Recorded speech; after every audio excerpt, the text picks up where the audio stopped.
Terry, thanks for doing this. What do you know about fatherhood? My wife and I just had number 8, right? So I will tell you this. When you say just... Well, we might go more. No, but I mean, when did you have number 8? Last week. And, I was... I just want to convey the imminence of it. To be fair to me, I'm a good husband and father. I did ask her if she wanted us to reschedule this. And she's such a huge fan of your show and everything you do. She was like, no, you have to do it. Don't miss out on this. Thank you. Well, that's amazing. So as the father of 8. Yes. Why are you the father of 8? Well, I would say that, I'm the eldest of 10 kids. Yes. I grew up working with my dad in our pizza shop. I had an amazing relationship with him, and I got to see what being a father is firsthand. And I had amazing grandparents and amazing great-grandparents. But even more so, I love my wife. Yes. I met her when I was 20 years old. We started dating. So we were on a presidential campaign out in Iowa, and I fell madly in love with her, and it hasn't stopped. And so, I love being a dad because these kids are all unique and different. Yes. They make the world more beautiful. They're funny. They're bad. It strengthens me as a person, but I love my wife. I love my kids. I love finding out who they are, right? Because when you're raising them, you learn who your children are and who they're going to become. And each one of them is so different. It's funny, you said in that, I agree with everything that you said, but the one thing you said twice was, I love my wife. So it sounds like your marriage is at the center of your thinking of yourself as a father. Yeah. And I look back at because marriage is ups and downs.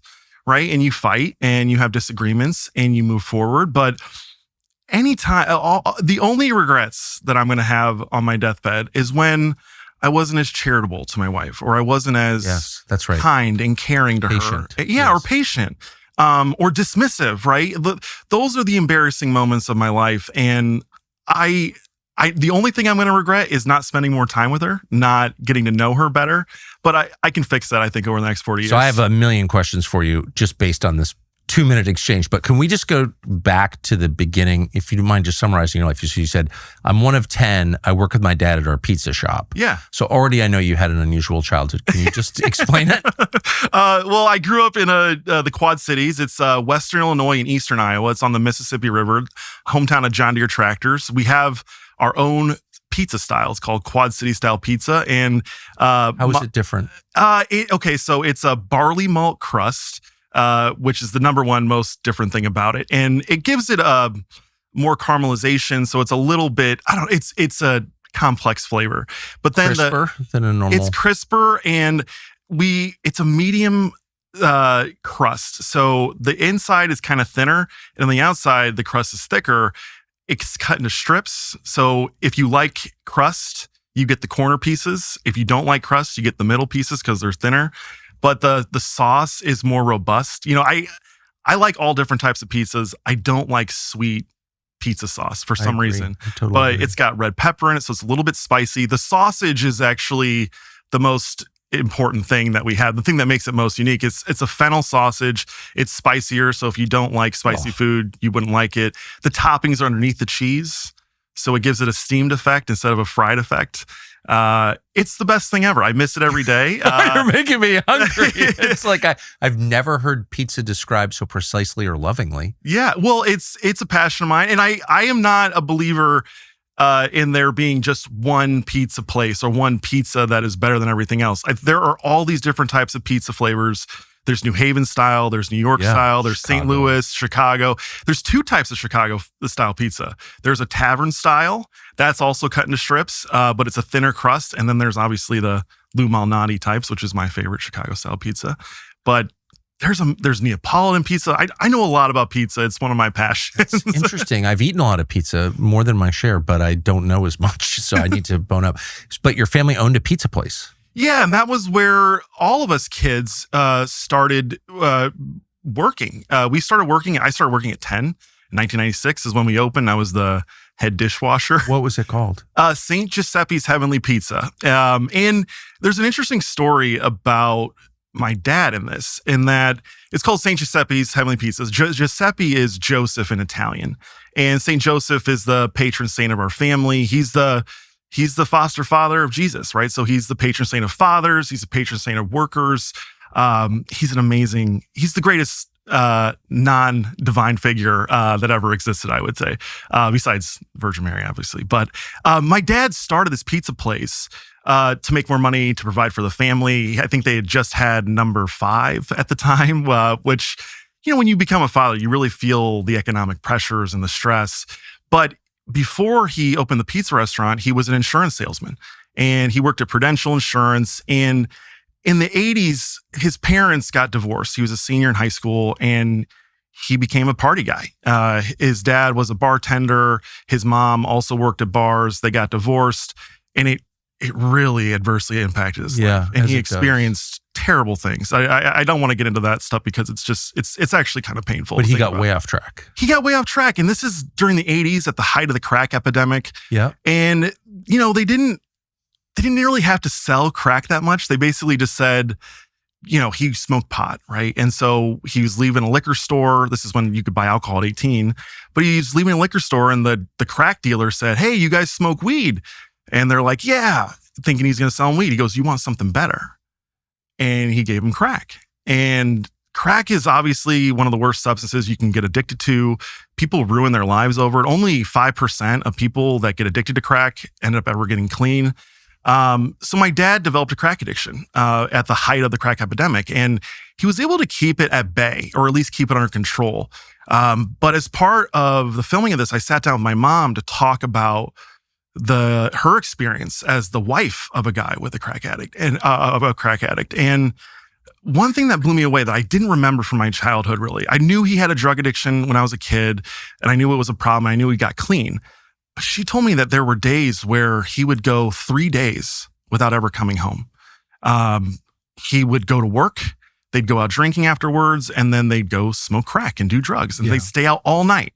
And then he knew he was in trouble, so he wouldn't go home, and he'd go right into work, and he'd work. And by the way, he was very successful at selling insurance. I think he was ranked 225 out of 5,000 Prudential agents nationwide. So he's very effective, very productive, but he'd keep going out and drinking, and he wouldn't come home until the third night. It really made me think about how these corporations in America, like my mom noticed when he wasn't home for 3 nights, but Prudential Insurance didn't care. Why would they care? They don't, because he's selling their product. He's producing value for them. And they probably were okay with him smoking crack because it probably made him more effective and efficient. He could get back on the job. And so I've had this revelation over the last few years that the government's bad, now it's corrupted, but also the industries are bad. The industries will chew you up and spit you out. And the irony is that there's this false notion of a work-life balance. It's total garbage. It's a total lie. And the entire framing of the work-life balance is meant to go to war with life, right? It is a false dichotomy set up by industries and corporations so that you have to make a choice between your work and your private life. We'll let you take more vacation time. We'll let you have some paternity leave, but you got to come back to work and produce value for the company. Otherwise, you're of no value to us.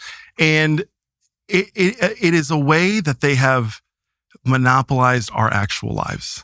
And in my opinion, and based on the experience with my dad, his life turned around when he integrated his work and his life. When the pizza shop came around, he was working with his sons. He was working with his wife. That was the center of our life, was the pizza shop. And my dad absolutely got clean. I want to be very clear about that. So the breaking point was when my mom was pregnant with number 4, right? And Joseph is his name. He's the one that runs the pizza restaurants now. But she filed for divorce when she was pregnant with number 4 after another 3-day bender. And there was something really beautiful in all of this that happened, which is, if you go back, I mentioned... Funny, I quit drinking during my wife's 4th pregnancy. Oh, that is... 2 weeks before the end. I think that's when God's like, all right now. Well, 2026 is likely to be the year that some companies will find patriotism. They'll discover it. During the Biden years, corporate America thought hating our country was the thing to do, so they did it. Now that we're in a new era, they are coming back to reality. It's not real, though. It's a trick. They don't mean it at all. Black Rifle means it, and they've been doing it since day one. They're not just discovering patriotism. They were founded on the premise. As this country celebrates 250 years of existence, Black Rifle is brewing bold American roasted beans built for people who believe in the values that made America great. So kick off 2026 with roast made for patriots, not spectators. And for the new year, Black Rifle is launching cold brew coffee cans in just black and vanilla. Powerful, smooth, and made in America. Want something even more explosive? Try Grape X or Tiger Strike. Woo! Their new zero sugar energy drinks with 200 milligrams of caffeine. That's about half the output of a nuclear power plant. But it's clean energy for Americans who mean business. Visit blackrifle.com/Tucker. Use the code Tucker for 30% off. Or find Black Rifle at Walmart, Target, Kroger, wherever great products are sold. Black Rifle Coffee, veteran founded, America roasted. It's America's coffee. There's something transformational about becoming a father. Especially for the fourth time. That's yeah, then you're like, I really got to grow up. The slower among us take a few kids to figure it out. But that's amazing. She filed for divorce. He didn't know where to go, so he went to his mom's house. His mom had divorced his dad, so he thought, that's where he should go and get advice. My grandmother finds out that my mom's divorcing him. She calls my mom and confronts her, which is interesting, right? Because this is a woman who absolutely participated in the no-fault divorce culture. Yes. But she said, "Why are you divorcing my son?"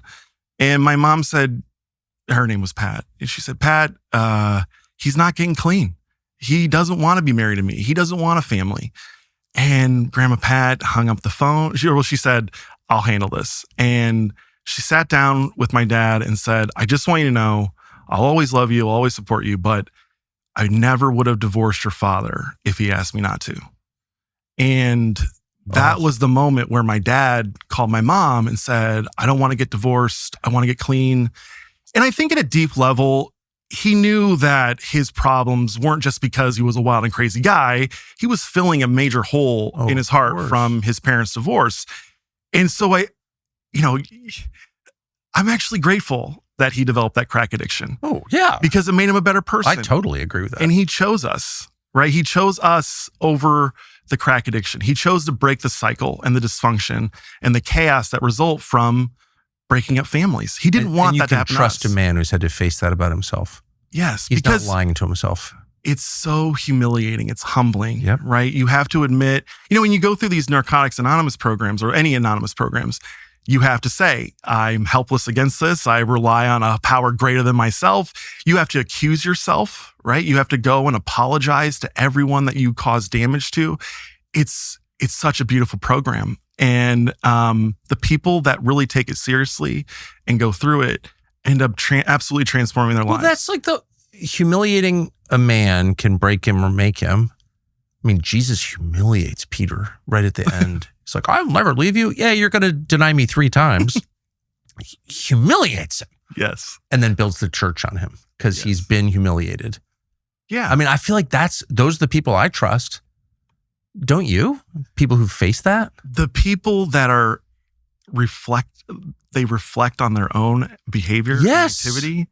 Those are the best people in the world. I totally agree. Rather than the people that blame everyone else for their problems. Like, I think a major problem in our world is that there's obviously narcissism and people obsessed with themselves. There's narcissism? But they blame everyone else for their problems. And the reality is you have no control over, this is an interesting, you have no control over what other people do.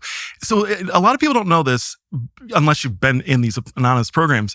But my dad was in Narcotics Anonymous. My mom, so there's a whole support system for the families of these people. It's called Al-Anon. Of course. And my mom told this story about how her first meeting, she comes in and there's all these experienced women that have been dealing with alcoholic husbands or drug addicted husbands. She comes in, they go around the room. It's just like an anonymous meeting. And she's like, "I just want to get my husband clean. I'm willing to do whatever I have to do to get him clean." And they kind of like patted her on the head. "Oh, that's very cute that you think you can change your husband. You can't. he's not going to get clean unless he wants to get clean.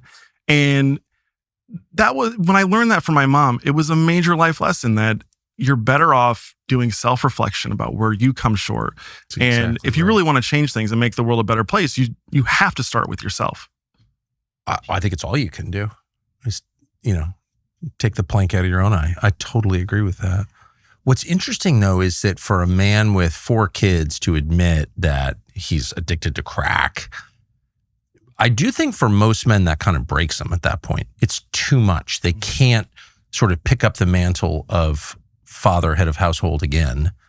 But your dad goes on to be successful and have 6 more kids. 6 more kids. And serve a term in Congress.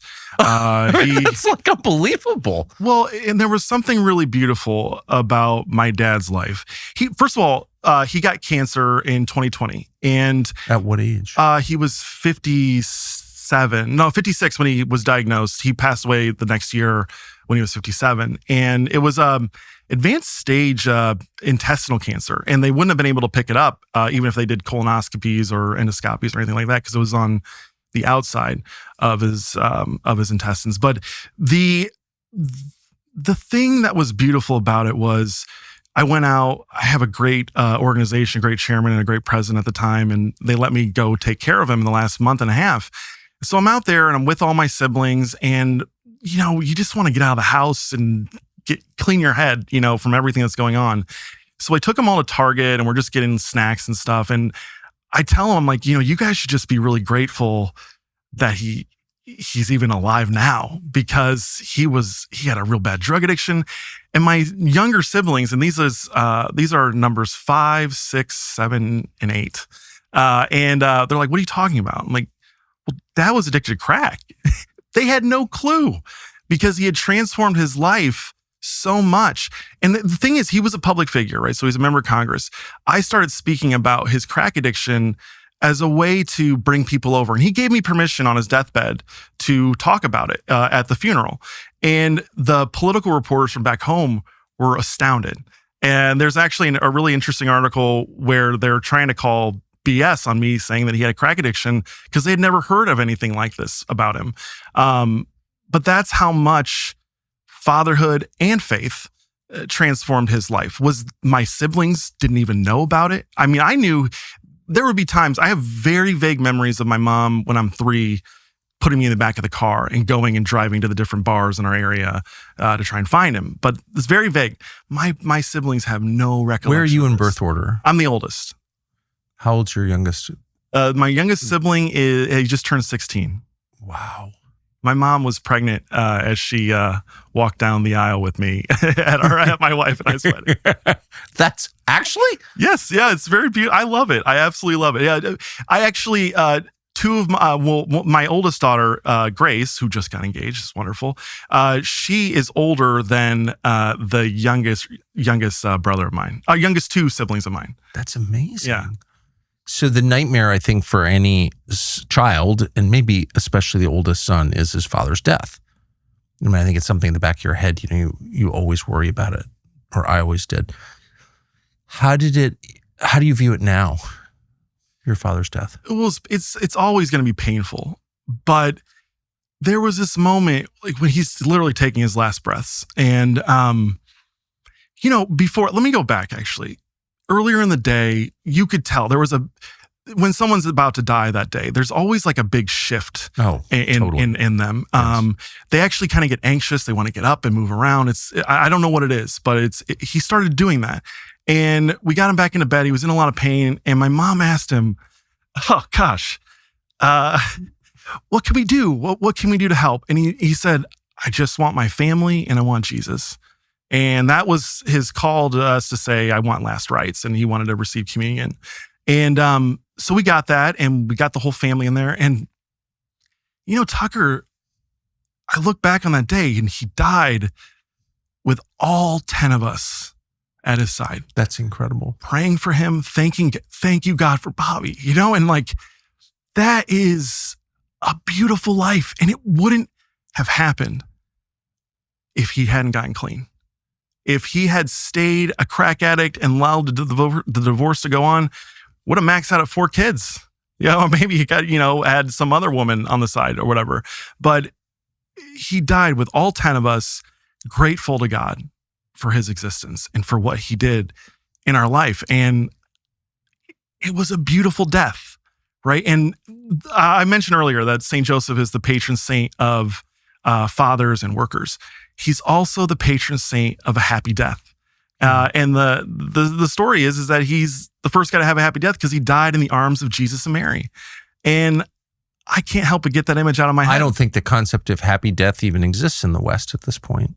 Hopefully we'll bring it back. But I feel like what you're describing so unfortunately is not even comprehensible to a lot of people. They don't even know what that means. They're very fearful of death. And it's because we've lost faith, I think, in our society. I think that we rely on ourselves a lot. I think a lot of the... Because we're so capable? Yeah, that's the irony. So capable. Human beings are so flawed, right? You think? And you basically got a really corrupt system in America, which is on the left, you have people that just want anarchy. They want to give kids sex changes. They want the government to pay for it. They want to put you in prison for having the wrong political beliefs. They want you canceled. But then on the right, you have some of that stuff, actually. But even worse, they're slaves to corporate America. They're slaves to the industries and the institutions. And it needs to change. And one thing I wanted to share with you, I was a 2021 Lincoln Fellow at Claremont with Charlie Kirk. And I got to know him a little bit. It's like 12 people total. It's 10 days. We were in Las Vegas. Charlie didn't gamble or drink, and I lost all my money on the first day. So I got to talk to him quite a bit. But there was a fascinating discussion where he was debating with another girl, a woman named Robbie Smith, who's one of the best people I've ever met. They were arguing about the lack of marriage and family formation in America. Who was to blame, men or women? And Robbie was saying it's obviously the men. They're smoking pot, they're watching porn, they're all distracted. They don't want to get married. I have all these good girlfriends that want to get married. They can't find a guy. Charlie said, no. It's the girl bosses. It's the women wanting to get college degrees and putting off getting married. They don't want to get married. And Charlie turns to me and he says, Terry, you're the guy that works on family policy. What do you think? And I had a bad answer, and I hate the answer I gave him. But I said, I think it's the men because, biblically, men are the head of the household. So it's our job to win women over and to form our households. But the reality, Tucker, is that who's to blame in our society is our elites. Of course. It's all of them. I mean, it's the elites in corporate America that set the HR policies that, after Dobbs passed, or after Dobbs' decision came down, corporate America was tripping over itself for abortion tourism. We'll pay for your flight to go and your accommodations to go to California and secure abortion. We'll freeze your eggs. What is that? Well, I'll tell you what it is. It is corporate America saying, if these women have babies, they'll leave the workforce and there'll be fewer people. We'll have to pay people more money because there are fewer workers in the workforce, because if these women have babies, they'll become moms. And then they'll maybe have another one. Then they'll have less time to be efficient and effective. And it's so depressing. It's so sad. But I do feel it's not the capitalism I was promised. Exactly. Now, we care about supporting companies whose values align with ours. We do not want to shill for sleazy companies. It is better to give business to like-minded Americans than people who hate us. That's our rule. And that's one of the reasons we like Charity Mobile. When you make the switch to Charity Mobile, the company sends 5% of your monthly price plan to pro-life, pro-family charities of your choice. That's millions of dollars and counting sent to pro-family philanthropies. Okay, you're probably thinking, that sounds great, but Charity Mobile must be super expensive to pay for that. But no, they've literally never raised their mobile plan prices, and no plan exceeds $50 per month. Charity Mobile is a good company with good service and good prices. So it's all good. Switch today and try it. Keep your number with a compatible phone, no compromise on quality, and support a truly great company and a good cause at the same time. Promo code Tucker to get a free phone with free activation, free shipping, and a free gift with every new line of service. Visit CharityMobile.com/Tucker. And by the way, if women leave the workforce, then men will once again make more than women, and then people will get married, and the cycle will harden. Because when women make more than men, they don't get married, because women don't want to marry men who make less than they do. Sorry, that's not an attack on women. That's what women self-report. Yes. in survey after survey after survey. So when women make more than men, the marriage rate collapses. Duh. That's what happened in Black America. Now it's happened in rural white America, but it's the same thing. Well, there's this interesting thing where you look at communist China, right? In the 1950s, they institute the one-child policy and a bunch of different programs that incentivize sterilization. Their birth rate in 1960, I think, was 4.45 per woman. By 1997, they got it down to 1.53 after coercive and harsh, tyrannical policies that really hurt and killed a lot of people. When the Brits gave up control of Hong Kong in 1997, the same year, their fertility rate, under the loving, gazing, eyes of the Western world, Hong Kong's birth rate was at 1.13. Right. With all the prosperity, right? That's even the lower, right? And over that time, we have increased efficiency by 90% across our industries. We're almost double as effective and efficient as we were back in 1960. But more of our money goes towards the existential stuff. It was 50% of your income in the 1960s went to your mortgage, your car, your insurance, all the things you need to live. Today, it's 80%. So we're more efficient. We're producing way more goods than we've ever produced, ever. But we're making less money. You need two incomes to make it in America today. And people are buying homes with two incomes. So when you lose your job, you go into foreclosure. This is all industry driven. Well, why is it? Why do we allow people to buy homes with two incomes? Why are you allowed to get a mortgage with two incomes? All that's done is it's jacked up the price of housing in the good school district, because there's only a few good school districts in the country. And if the incomes have doubled, you're in a bidding war now. And we have sacrificed our lives for business, for industry, for efficiency. And we're more miserable than ever. But they love us back, don't you think? We were talking about this in the car. How committed is Apple to you and your family? Oh, they hate you. First of all, oh my gosh, the iPhone should be free. The iPhone should absolutely, of course. They need the iPhone to deliver all of their ads and their propaganda to you and to subvert everything you believe in. Why do we have to pay $2,000 for an iPhone? That doesn't make any sense to me. To humiliate us, maybe? I'm just guessing. Yes. Yes. Is that what it costs? It's $1,500, $1,600 something. For an iPhone? For the highest level one. Yeah, I think so. I don't know. Wow. I don't buy them. I don't either. They sent them to me. I didn't know that. My office, I didn't. Wow, is that really what they cost? I'm so out of it. Gosh, I wish I didn't have one. So you're one of 10. You now are the father of 8. So I think you're in a pretty good spot to describe what makes a good father. I think if you boil what becoming a father is and what it means, it's self-sacrifice, which is love. Yeah. Right? Victor Hugo, author of Les Mis, he said that you can give without loving, but you can't love without giving, right? And I think the ultimate example of what a man is Christ on the cross, right? Like here's a guy that is literally giving up everything. And if you actually read The Passion, he's fighting all the way up until the final moment. Right? These people are kicking him. He's falling. He's been beaten and scourged. He's bleeding profusely. They ripped out. I mean, I saw the episode where you were talking about that, and it was way more impactful than The Passion. I'll tell you that. But you look at the Passion of Christ. He was fighting and struggling to get to Calvary the whole time. It was it was a submission to God's will, but he had to work for it. He had to push himself to get up every time, and he did it for us. That is what we're called to be as fathers, self-sacrificial. I also think that fathers are merciful, but they're just, right? So they're equal. Someone described this to me, Pat Fagan, amazing guy who does a lot of pro-family policy, but he told me the difference between the devil and Jesus, which is amazing. He said, the devil always deviates from the law, but he shows no mercy when you break the law. Christ never deviates from the law, but shows infinite mercy when you apologize. And I think that's the rule of a father, is to not stray from the law, not stray from the rules, but be merciful to your children, yes. Right? I think that you hear horror stories about how some fathers behave, but I think if you're really doing it right, you're spending a lot of one-on-one time with each of your kids. believe it or not, even though I have 8 kids, I make time for each one of them individually. And it doesn't have to be hours at a time. You can do a 5-10 minute trip to 7-Eleven, get some snacks. Your kids will open up to you.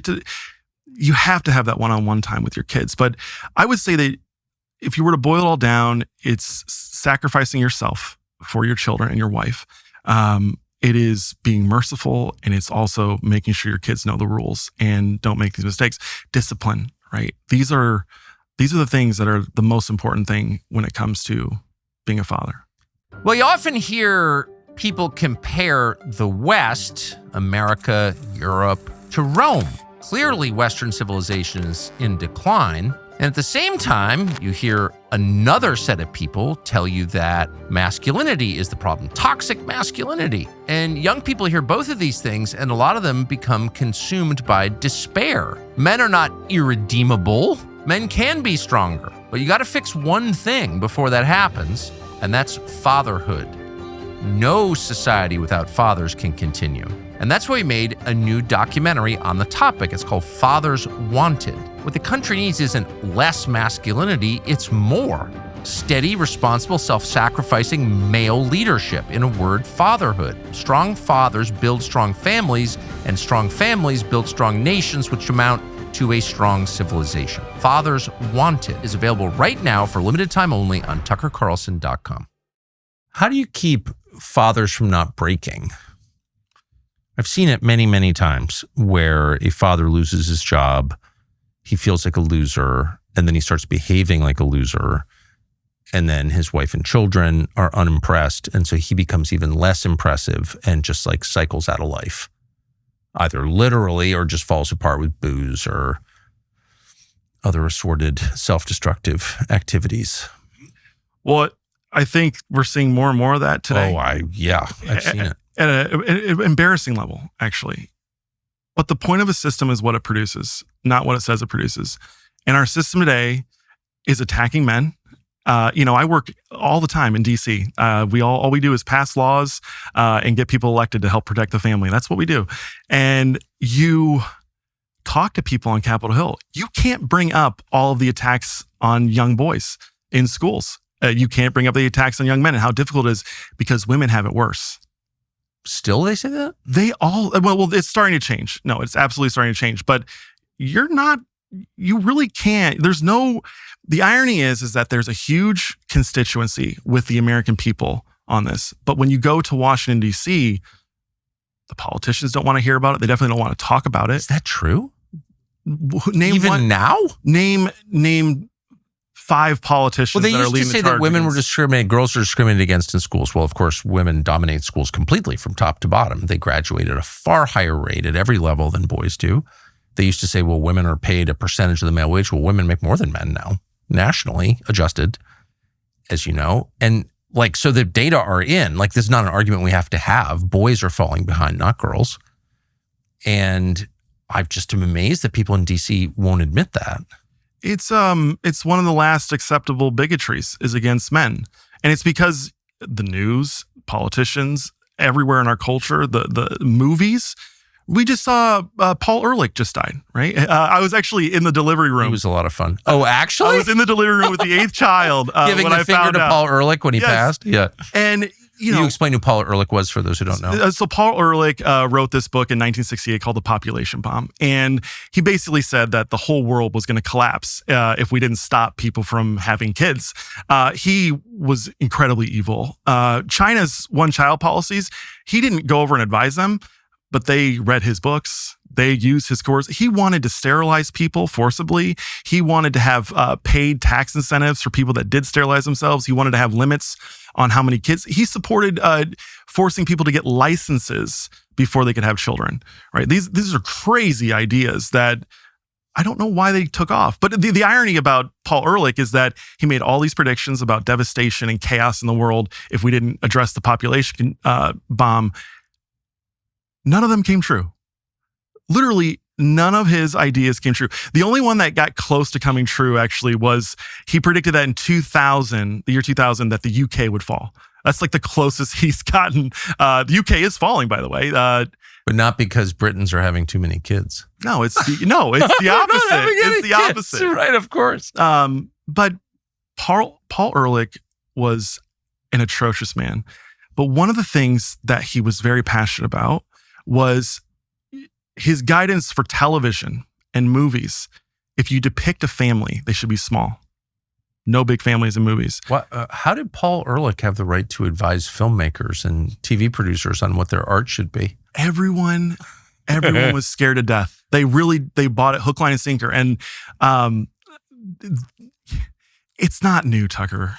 It's all so old. The idea that people are pollution is so old. It's like kind of boring if you look throughout history. That you sacrifice your children to the gods in order to become happy and prosperous. That's a pretty old concept. Well, there's one group. I have a joke for you. I'll try it out anyway. Is two priests walk into a bar.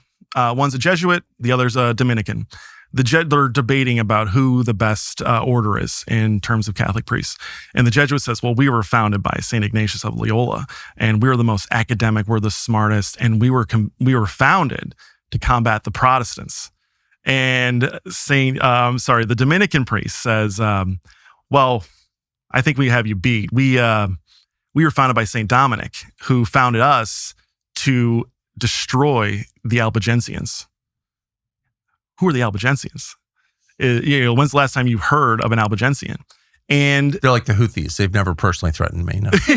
Well, you would think so because you haven't heard of them, but their ideas are everywhere. The Albigensians were a 12th century heretical cult of Christianity. They basically believed that the soul was perfect and pure, but that the body and the physical world were corrupted. And so they started punishing people for getting married. They started encouraging people not to have children. Like the worst thing, anything pleasurable. If you enjoyed good food, that was a sin for the Albigensians. If you had sex with your wife, that having a baby was like the biggest sin you could commit for the Albigensians. Because I bet they were against Marlboros and SUVs too. 100%. I'm just guessing. I know these people. They're worried about climate. Yes. But they thought, the worst thing you could do is trap a pure soul into a corrupted body. Like you're actually doing this. And those ideas are still here. I see Albigensians everywhere in our society. Their ideas have not died out. They've just taken different shapes. It's why these corporations are promoting abortion and egg freezing. It's why states like California will take children from their parents if the parents don't affirm their gender identity. The family precedes the state. The family is the original community. It's the original society. There is no right to take children away from their parents unless there's actual serious abuse. But we see these ideas everywhere, and they've taken hold. And you've got obviously Thomas Malthus, who believed that people were pollution. Paul Ehrlich. These guys, their policies have been failures. They've caused misery and chaos and suffering, but they've taken hold. All of our elite institutions have been pushing these policies on us. So all these ideas shapeshift. This is my read. All of these anti-human, anti-God ideas like manifest as some slightly different ideology depending on the period, whether it's the Albigensians or the Marxists or the Green Party. All of those look antique kind of now, especially even the climate people. We sort of gave up on that. In exchange for building data centers. So data centers are incompatible with green politics because they're such a massive energy draw. So you need all forms of electrical generation in order to power these data centers. But what's the point of the data centers? It's to create something called artificial intelligence, which I'm beginning to wonder, I'm not against all AI, I guess, but I'm beginning to wonder if the agenda there is very different. I mean, it does seem like replacing thinking with the judgment of a machine. How is that different from what you're describing? I think it's very similar. It is at the heart of the entire AI industry is the belief that human beings need AI, that they need some type of overlord above them that's way smarter, that can process data. Tucker, that's nicely I think the worst thing. So Francis Bacon was another guy that we've discovered, and he basically believed he was the art of modern science, or the father of modern science. But he basically believed that human beings could solve anything. That nature was actually meant for us to completely alter and mess with. I think you're with me. I think nature exists. I think it should be respected. There are rules. You shouldn't have sex outside of marriage. You should be open to life. You shouldn't steal. You shouldn't cheat. You shouldn't lie. But these guys want to change. Kill the innocent. You can't kill the innocent. You can't sterilize the innocent, right? They believe that they are their own gods. I had a Dominican priest, to go back to the Dominicans, when the whole sex changes for kids thing took off, I went to a very dark place. I just couldn't believe that it was happening. And I kept seeing these pictures, and these stories are all horrific. So I call my friend Tim from Franciscan University. He's a Dominican priest now. And I'm lamenting all this. I can't believe they're sterilizing kids and they're mutilating their bodies. And he broke it down. He said, what we're dealing with right now with this issue is two things. One, it's very, very old. And two, it's very, very new. The old is the Garden of Eden. It is us trying to become our own gods and shape all of everything about us, even reject the biological sex that God assigned to you, that God gave you. But he said that the new is the technology. Previous societies did not even understand hormone levels. So we have these new technologies. And that is the Francis Bacon effect, is the new technologies and conquering nature and reshaping it to something darker, something that they can control and manipulate. I don't think you can beat nature, can you? No, nature always wins. That's because God is real, right? Yeah. Like there was a designer for our universe and for our world and for humanity, and he made these rules. And if you reject them, you're going to have a bad time. Yeah. That's why I like bad weather, because it reminds you of that. Really? Yes. I mean, it sort of doesn't matter what your ideology is. If you go out naked in a snowstorm, you're going to die because nature's more powerful than you. Yes. That's just a fact. Yes. And you can, change your sex, I guess, but you can't change the need to be at 98.6 at all times before you die. Yes, so it's such a great reminder. I wonder though, as it relates to fatherhood, like the description of a good father, because fatherhood is part of nature, can't be that different from era to era, right? No matter what we, in the moment we're living in, describe as a good father, there is a kind of absolute standard for good fatherhood. There has to be, because there is in the natural world. Yeah, and it hasn't changed. I mean, there are eternal truths. A good father has always provided for his family. He's always protected them, and he's procreated. That's like you have to procreate to actually become a father. Protect, procreate, and discipline and teach rules. Be merciful. Teach your kids. There's a lot of new studies that have been coming out over the last 10 years about fatherhood and how it impacts and shapes the individual and how it impacts and shapes the kids. One thing that was very interesting to me was I think it was in Reason magazine of all places. They wrote about how fathers are actually the ones that instill empathy in their children, and how they explained it was that fathers and men are naturally concerned about themselves. Like we're kind of in our own heads and we're always thinking about what we need to do for our lives. And so like when your kid breaks your $400 drill, you're going down and lecturing them and saying, you know how hard I had to work for that $400 drill. I can't believe you used it without my permission. You're not supposed to do this. We get kids to think about other people. Whereas like the moms are always gonna be like, oh, don't worry about it. Your dad will just get another one. Don't feel that bad. So moms build self-esteem. Moms still play a pivotal role. There's a use to teaching your kids not to be suicidal over breaking a drill, right? But dads are the ones that instill empathy. It's so obvious. Women are more empathetic, of course, or we think of them that way, but societies in which there are very few fathers, matriarchal societies are far less empathetic than patriarchal societies. Yes. And you know that because there are like massively high crime rates in all societies run by women. And those are way less empathetic societies.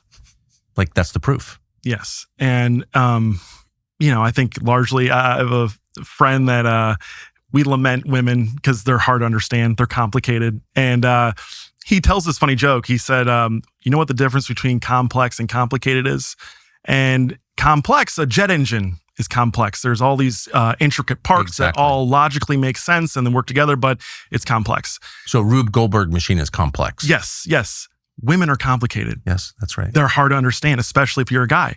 But there's a whole nature to that. And I think that one of the ways that our elites have really screwed us over is convincing women that having a career, having a good job is the basis of a good life and not becoming a mother. Do women believe that, do you think? Yes. And actually just You recently. know people who believe that?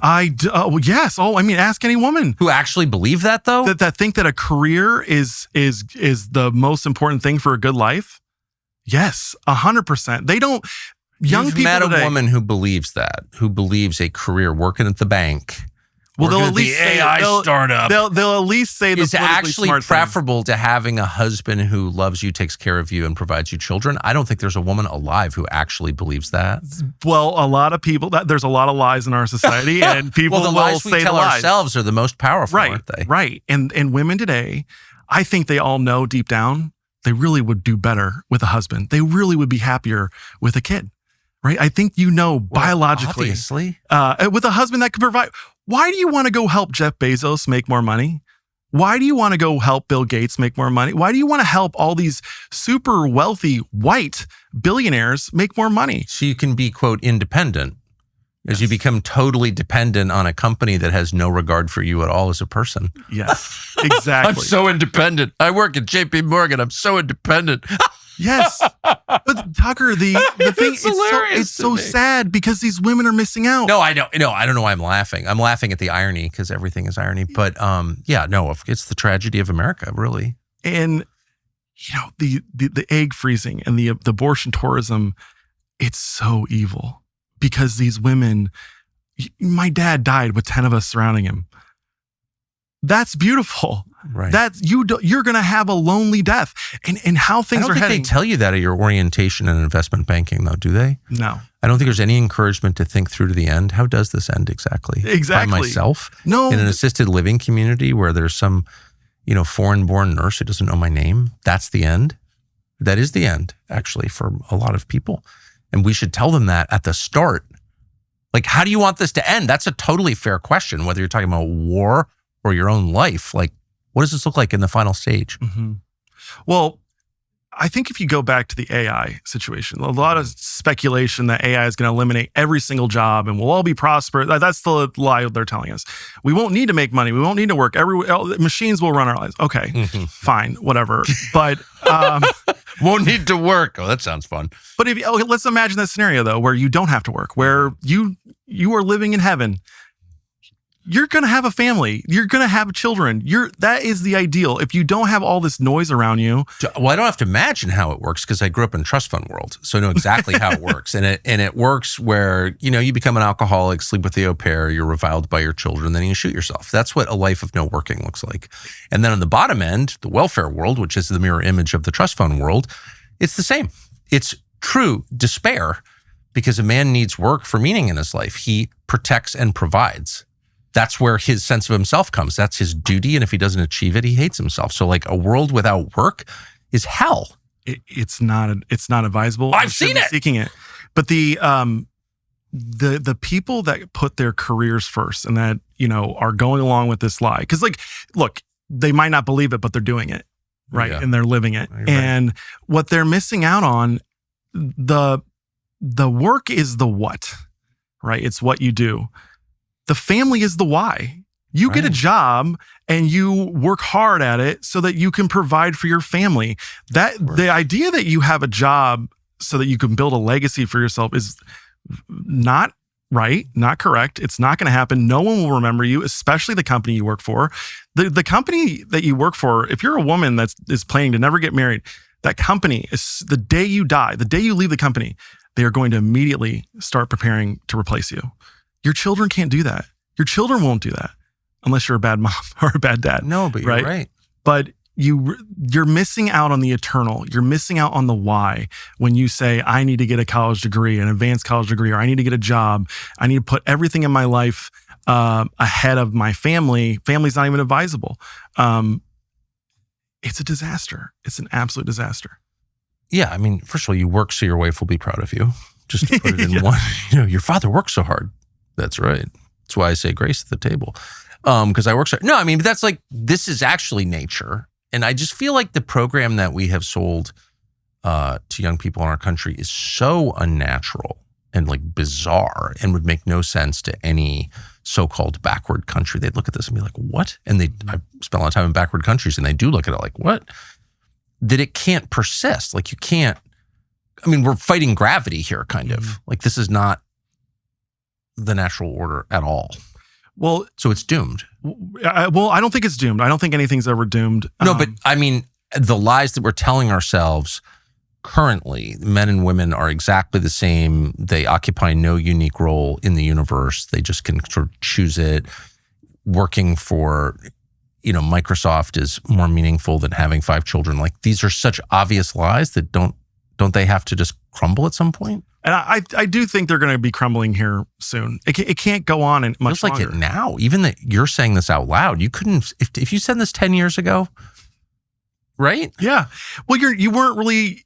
I don't think the crisis was as big of a deal, or it wasn't as apparent how urgent the family formation crisis was, or that we were prioritizing putting women in the workforce over family. I mean, I was in high school from 2001 to 2005, and family was the center of everyone's life. And maybe it was the part of the country I grew up in. Maybe the Quad Cities is just better than all these major cities or East Coast or West Coast stuff. But family was very much the center of everyone's life. Like you learn that from talking to people at the pizza shop. But one big change that I've noticed in our society is public parks. Public parks are interesting because they're in major cities and space is finite. So when you decide to put an area up as a public park, you're basically telling people what your top priorities are. 50s, 60s, all that. When we had the massive expansion of parks throughout our country over the last century, up until recently, they were all kids' parks. When you say, I'm going to go to the park, you immediately envision playgrounds and swings and merry-go-rounds, all of that. But today, if you go to the inner cities, dog parks are outranking kid parks. The kid parks are empty. I went to a dog park and I talked to some of the people there. And one girl, I asked her, how many dogs she has. She had 2, but she's a dog walker. I love dogs, by the way. I don't want to attack dogs. But I talked to another guy. He said, I asked him if he was ever planning on getting married and having kids. He said, well, I've got all these international weddings I have to go to. And that's not the main point. We're directing all of these resources to dog runs and dog parks and not kid parks. In Hong Kong, it's actually a bit worse. In a way, the parks are actually for senior citizens. They're low impact exercise machines like hip twisters and all of that. And they don't have children. Their birth rate is like under 1. It's like 1.09 or something. It's devastating. But these people either direct the money and the resources towards dogs or the elderly. If you look at federal spending on welfare and entitlements, it's 5-to-1 welfare benefits going to people 65 and up. We need to start reversing that back to young people and families to get them a more stable life. We're telling the world and our citizens what our priorities are every time we build a dog park. I gotta think, so that your breakdown of federal spending, I do think it's an indictment of a specific generation. I'm not going to name them boomers, but I think that generation, and the last year it was 1964, the year after the Kennedy assassination. They're on their way out. The youngest are 62. The oldest are 80. So once that generation, which has completely destroyed America, not all of them, but most. Mm-hmm. Don't you think there will be change? I think there will be a lot of change. These boomers have really screwed up our country and they really hurt young people. The boomers are the most selfish generation ever. If World War II was such a massive success, how did it give rise to that generation? They came back from the war and had those people. So I'm not, again, I'm totally very anti-Nazi, want to be clear. But if that's the founding myth of our country, that winning that war was such a win, then how did they produce the baby boomers? There's probably a lot of reasons. There's a lot of reasons, but there's something really heavy going on there. Like, how could you wreck it all with one generation? I think that the greatest generation, the World War II generation, they went through the Depression. They went through a world war. Some of them went through 2 world wars. I think they were ready for prosperity. Yeah. Right. And I think that they kind of spoiled their children. I sat down with Bishop Robert Barron. Yeah. And he told the story of King David and one of his sons. So Absalom, who killed his brother. He killed his brother. He tried to overthrow his King David as the king. He rose up, and that's what we're seeing. And then he got killed. He got killed by God, basically. But this is what we're experiencing with the boomers. Is they are Absalom. They weren't disciplined. They didn't have to go without. My great grandmother.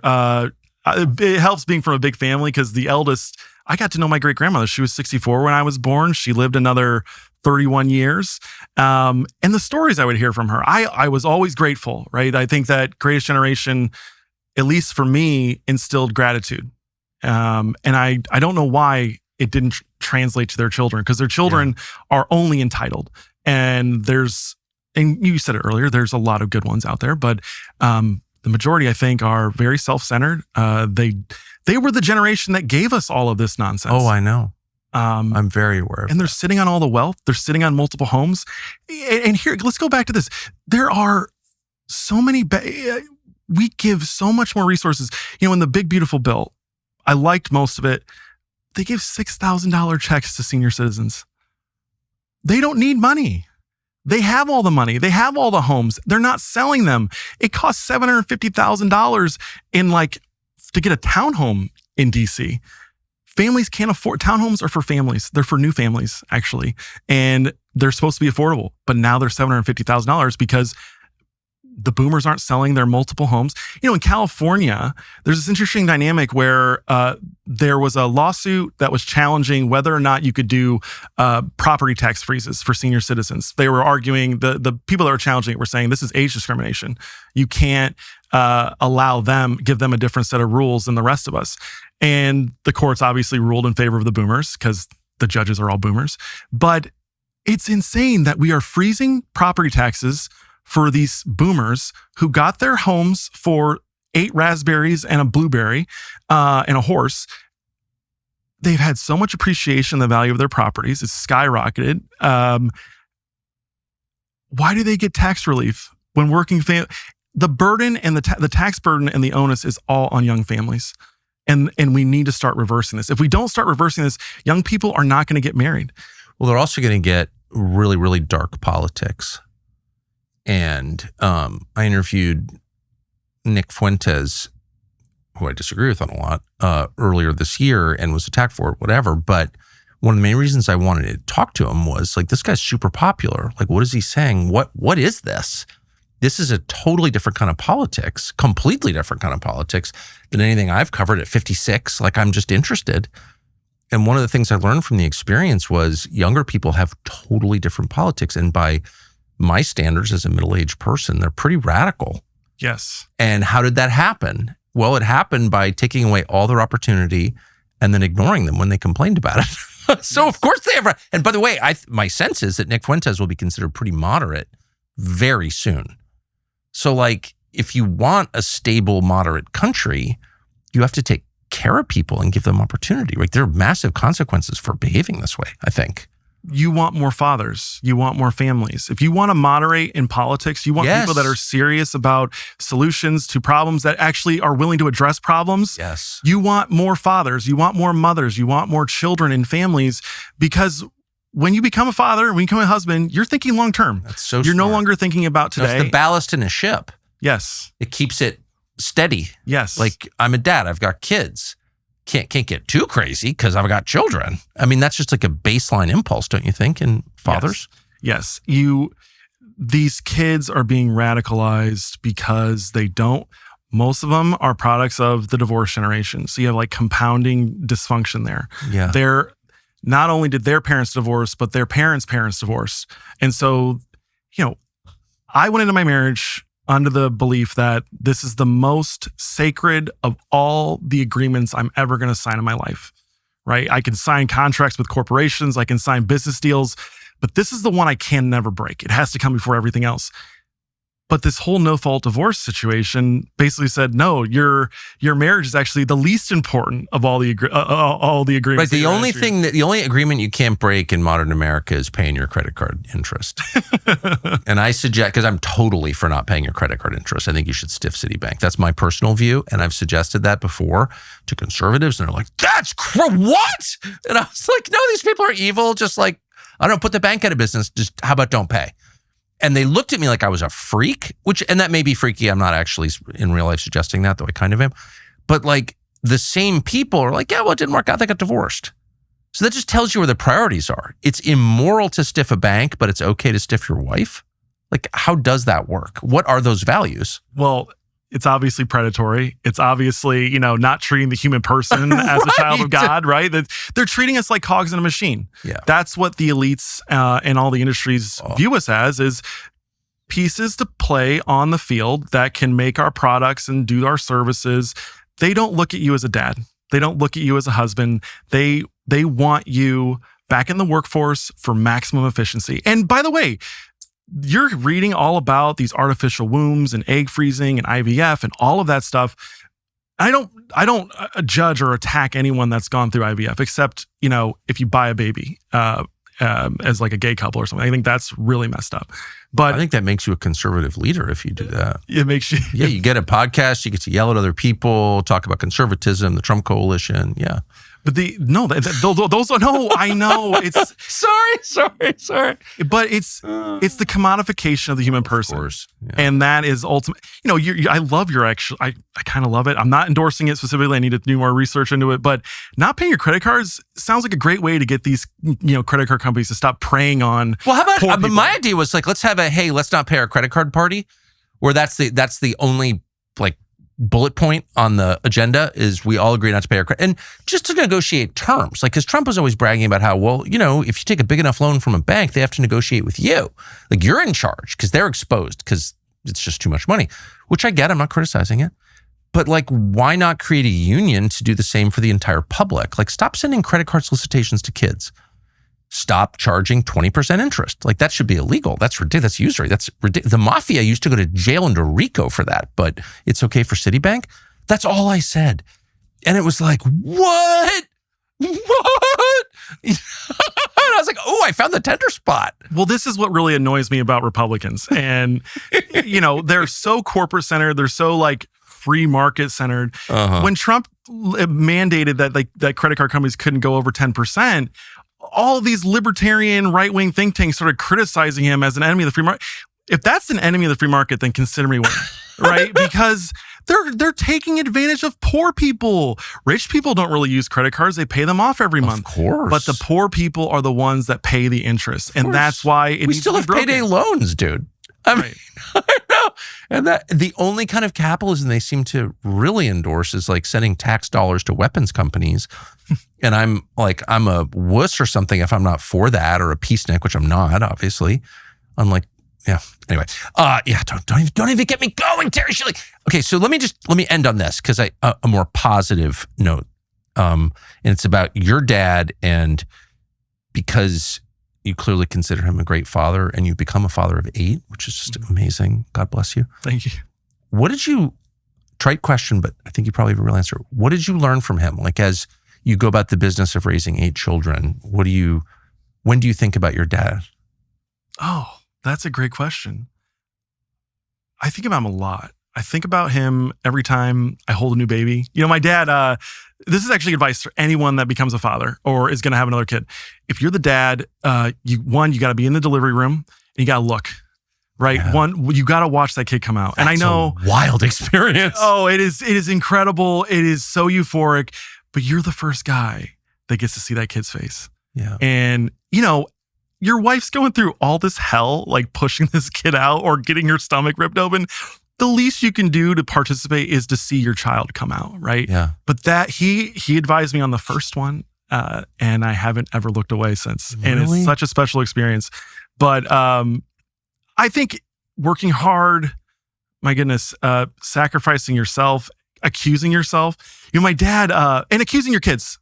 I think it's okay to accuse your kids. And my dad, because of his addiction, he always was paranoid that one of us kids was a drug addict. Me too. And it's good to be paranoid. He one time, we work in the pizza restaurant. You get tips when you clean out the tables and all that. Well, my brother is just weird, and he keeps his dollar bills like rolled up. I'll never forget. My dad was like topping it down to see if there's any coke in it, and it's like, Dad, I'm not doing coke. But that was actually him loving us, because he was thinking, well, I did crack, so it's not impossible. If I found a rolled up bill in one of my kids' pockets, that would be the first thing I would think. Yeah. Obviously. And he was, at the time, you're offended. Like, how could you ever possibly believe I would do coke? Kids are so offended. But he was a crack addict. And I think one of the benefits of having a crack addict as a father, like, people hear that and they're like, oh my gosh, that must have been so terrible. I'm grateful for it. And it prepared me for the world we live in today, which is like, Gen Zers are all being raised by these women on amphetamines and SSRIs and Xanax and all of that. So it helps me relate to them and actually connect with them to know what they're going through. And it helps me speak to them. Do you think they have a sense that their parents are on drugs? Prescription drugs? I don't think the parents hide it. I mean, it's hard to hide. These women, it's like a whole thing. They compete. They brag about the drugs that they're on, the pharmaceuticals. And Tucker, I just want to say that the industries have monopolized our time so much and taken over our lives that these poor women and men at this point have to take Adderall to have the energy to do their job every day. But then they have to take the anti-anxiety medication to combat that. And then they're taking all these other pills. You take a pill, then you have to take pills to combat the side effects of it all. That is what these industries have done through this fake concept known as the work-life balance, is they've monopolized our lives and taken over, where we need pharmaceutical drugs just to exist and be happy. Do you feel like change is coming? Some type of change. I don't know if it's going to be good, but it seems pretty dark. It seems very dark right now. 40% of Gen Zers say they don't want to get married. 43% say they don't want to have kids. That's insane. That is not a sign for hope. Now, I do think, they have those other charts where I think there is some hope, which show that liberals and progressives and, these types, they're not having kids, but the Christians are. I think that's a very good sign for our country. I just don't know if it's in time. I hope it is. I think if times are going to get bad, though, you want to have kids, right? I think one thing that we've really gotten wrong. That's your team, man. Your team. That's it. That's what matters. Christianity is what we're here for, right? If God actually exists, then he's the full story. If you actually believe in God, you can't not believe that he's the main character. He is the main character, and we live by his rules. But if times are going to get bad, you want to have kids. The Bible's very clear. Children are a blessing from the Lord, right? They are a blessing from the Lord. Blessed is the man whose quiver is full. He will not be left in shame as his enemy is at the gates. We need more kids. So we're going to keep going. We're open to whatever God sends us. Because I don't think I have a right to tell God no, right? If my wife gets pregnant, I think there was a divine hand in that. And he's saying we need, there's an old proverb, I forget who said it, but it's every new baby born is a sign from God that he wants the world to continue. Exactly. He's sending us helpers. He's sending us people that have different skill sets, different dispositions. And so we're going to keep taking them. But who wouldn't want that? Who wouldn't want to sit at the head of a big table and be the patriarch? I don't understand that. That seems like the most basic desire of the male heart. I thought that's what men did want. Well, I've always wanted that my whole life. I think dogs running around, little conversations going on at the end of the table. It's the best, dude. It's the best. I mean, what else is there? Yes. No amount of room service or Carnival cruises or weekends in St. Bart's could approach the deep joy and satisfaction of sitting at the head of a table of your descendants. It's like the greatest thing that's ever been. I thought everybody thought that. Well, I think that the issue is the single life, the unmarried life, the childless life. It's very comfortable. It is fun. It is, you can do whatever you want. It's innocuous. It's like weed, right? Weed seems to be like it's not a threat, like it's not a big deal. But people will go 40, 50 years smoking pot every day. And then by the time that time is over, they look back at their life, they can't remember anything. They don't know what happened in their life. Talk about aim. I've smoked a lot of weed in my life. No, I hate drugs. Agree. But I have done it a lot. And talk about aiming low. Yes. Like, that's what you want, to not remember or something? Like, why wouldn't you want to sit at a table with your descendants? I mean, that's just like... Well, the single life is just as innocuous. It is... It doesn't seem threatening. It actually seems... You're told by every corner of our society, by the elites, that being single and child-free is actually prosperity, is actually human flourishing. So these poor people have been lied to. They've been manipulated into serving the state and their corporate masters. Man, that's the lamest thing to ever want. It is. Ever. It is. Terry Schilling, thank you for this. Congratulations on child number 8. It's incredible. I know that when people, I'm sure that like they say catty things to you when you got on airplanes, but deep down they're envious. Thank you, Tucker. It's true. Thank you.